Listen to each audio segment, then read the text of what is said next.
A lot of times patients who come to see me have some sort of memory complaint or something like that. And I think that what I offer those patients is pretty similar to what most doctors offer patients. You know, the available medications,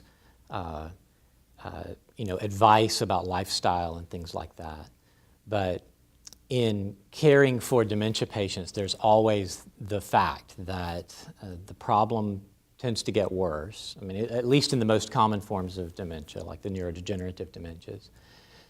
The problem gets worse, and the patient starts to require more care, and that puts a burden on, usually the spouse, but a lot of times an adult child.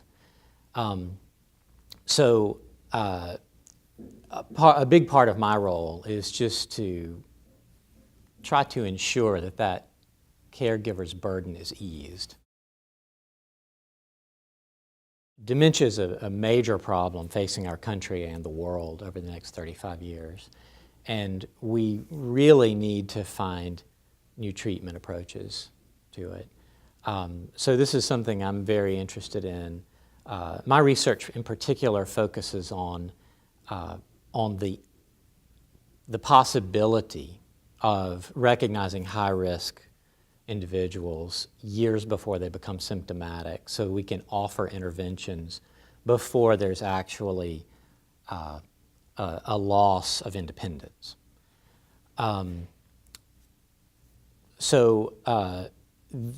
That approach is going to require some advances. They may be advances in study of genetics, advances in brain imaging, or advances in the analysis of cognitive output. That's something I've been particularly interested in, is using patterns of language output to try to assess risk for future decline.